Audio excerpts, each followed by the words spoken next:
नमस्कार, आप देख रहे हैं प्रो इंडिया टीवी न्यूज़। और कहते हैं कि धर्म की पताका जब फहरती है तो कहीं न कहीं वो पूरे विश्व को कहीं न कहीं कल्याण करती है। इसी कड़ी में गुरु श्री गोरखनाथ जी अलख अखाड़े से माधो जी महाराज जी को महामंडलेश्वर बनाया गया है और ये ध्यान रखा गया है कि निश्चित सनातन धर्म की पताका को ये निश्चित पूरे भारत में फैलाएंगी। उन्हीं की जुबानी हम लोग जानते हैं कि महामंडलेश्वर पद पर हो गई हैं विराजमान और वाकई धर्म की पताका को किस रूप में किस ढंग से फहराएंगी, उन्हीं की जुबानी हम लोग जानने का प्रयास करते हैं। आपने सही कहा। गोरखपुर गुरु गोरखनाथ जी के सानिध्य से अलग अखाड़े के द्वारा हमें ये तलवार भेंट की गई है। आपने कहा धर्म ध्वजा फहराने के लिए हमें एक हाथ में शस्त्र और एक हाथ में शास्त्र पकड़ने होंगे, और जब तक शस्त्र और शास्त्र साथ साथ नहीं होंगे तब तक कोई भी ध्वजा पताका नहीं फहराई जा सकती। हमारी पताका को काट दिया जाएगा। इसलिए ये तलवार जो मिली है, तलवार का इसीलिए उद्बोधन आत्मचिंतन और आत्म जागृति के लिए दी गई है कि नारी शक्ति के अंदर जो शक्ति सुसुप्त अवस्था में थी, मुगल काल से जो सुसुप्त चली आ रही है, उसको जागृत करने के लिए ये तलवार थमाई गई है सभी महिलाओं को कि आपको जन जन तक पहुंचना है। और हमारा ये बात रही सनातन धर्म की, तो सनातन धर्म तो हमारे गीता के चतुर्थ अध्याय के प्रथम श्लोक में ही कहा गया है कि हे अर्जुन, इमम विवस्वते, ये जो ज्ञान मैं तुझे दे रहा हूँ, ये ज्ञान कोई नया ज्ञान नहीं है।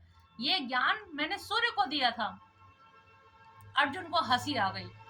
तुम ब्रज के ग्वाला और तुमने सूर्य को ज्ञान कैसे दे दिया? आप मेरे रिश्तेदार अभी हुए हो मेरे सामने, और सामने ही सामने आपने सूर्य को दे दिया। उन्होंने कहा हर सृष्टि के प्रारंभ में मैं सूर्य को ज्ञान देके ही आगे इसकी रचना करता हूँ, सृष्टि का सृजन करता हूँ। तो धर्म की पहले मैं स्थापना करके आता हूँ, और जब धर्म का पतन होता है तब फिर मैं अवतार लेता हूँ। तो जो मेरा धर्म स्थापित है सदा से है और सदा रहेगा और सदा है। बस ये है कि कभी कभी अत्याचारियों की आवाज ज्यादा तेज हो जाती है, ढिंढोरा ज्यादा पीटने लगते हैं, और जो सत्यवादी हैं उनकी आवाज दब जाती है। बस इतना ही अंतर है। सत्य या सनातन कभी मरता नहीं है और ना कभी मरेगा। केवल वो आवाज जो दब जाती है, उसी आवाज को उठाने के लिए हम लोगों ने ये हाथ में तलवार उठाई है। और ये अलग अखाड़े के प्रति मैं आभार व्यक्त करती हूँ जिन्होंने मुझे इस योग्य समझा और इस महामंडलेश्वर के पद पर विराजमान किया, और पूर्ण सम्मान के साथ तो मैं उनके प्रति आभार व्यक्त करती हूँ।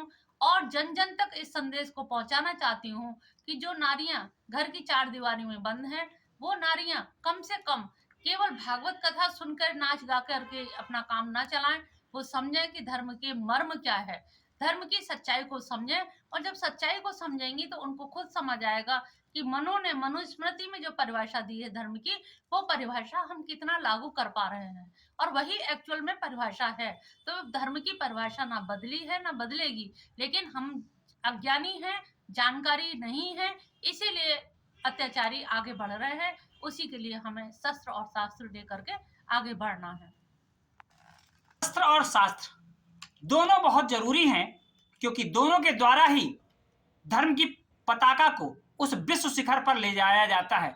और जो महामंडलेश्वर डॉक्टर विजया माधो जी ने कहा, वो वाकई अपने आप में कहीं ना कहीं ये चरितार्थ करता है कि निश्चित सनातन धर्म की पताका भारत की पूरे विश्व पर लहराएगी। बने रहे प्रो इंडिया टीवी न्यूज के साथ।